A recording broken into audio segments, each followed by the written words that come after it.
Hello mga beshi, magandang gabi. And kadarating ko lang dito sa bahay ngayon. Mag-open ako ng parcel, ang sabi kailangan doon naka-video. Kasi gagawa ko ngayon ng dishwashing liquid.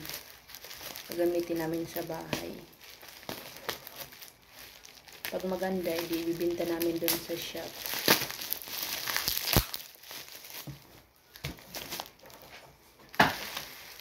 Yung dishwashing liquid namin. Maganda yung pagkaano niya.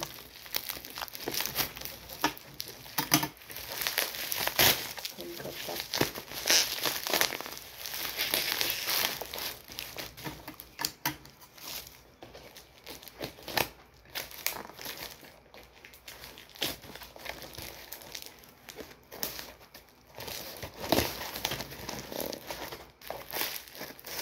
Mura nito kasi nung nakaraan 400 yung binayaran ko.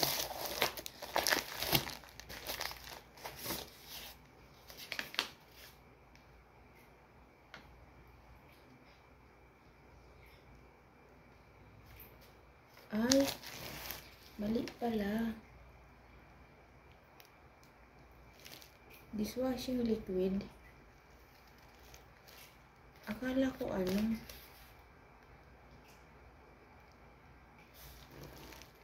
Akala ko kasi siya Downy. Dishwashing liquid pala yung nabili ko.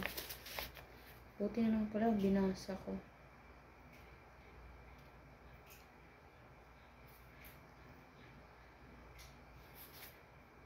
Ayan. Una, ilagay ang cells. Ano to? Isli sa timba. Simutin, maigi ang laman. Ilagay ang salt sa timba. So, may asin siya.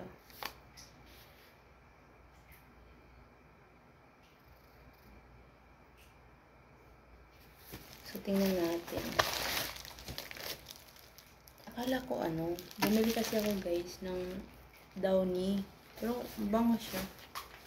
Habang tumatagal, bumabango siya.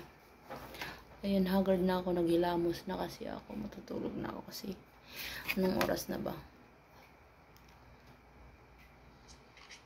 11:58. Nagkape yung anak ko. May asukal pa. Tawag dito.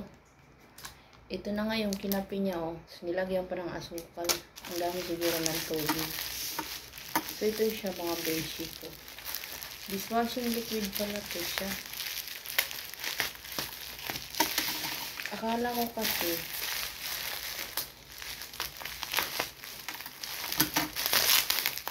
daw. So, magmi-mix-mix na ako. Daming asin, ha? Char.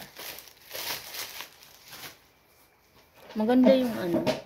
Maganda yung nabili kong dishwashing liquid.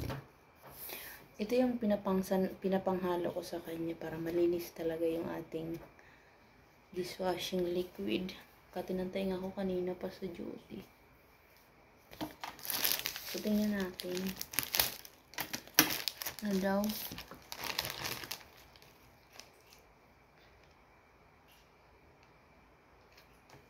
Ang dami niya guys, so. Akala ko disinfectant. Foam.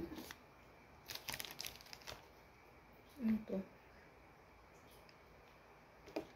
Ay siya guys. Oh. Tingnan natin kung ano siya. Okay. 5-in-1 preservative. Ito yung preservative para hindi masira yung kanyang product. Mayroon siyang anti-bac. So, maganda. Kasi ano, may 5-in-1 siya. May antibacteria. So, maganda talaga. Parang joy din pala siya. Kasi yung gagawin ko yung maramihan. So, ito yung asin.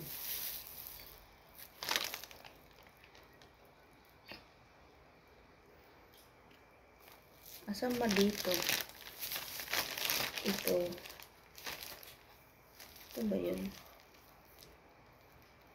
Ito yung una kong ginawa is. Ito yan. Wait lang.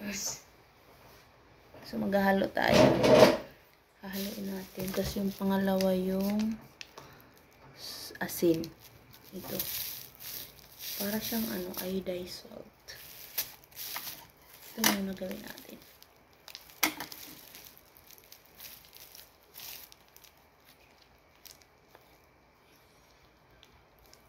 Hahaluin ko na siya kasi para pag isinali natin sa timba, wala na siyang bula.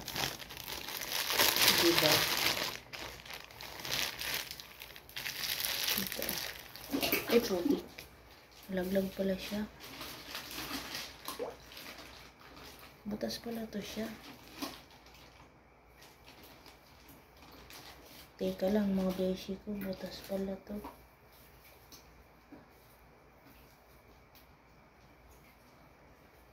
Binawasan, butas pala siya. Char.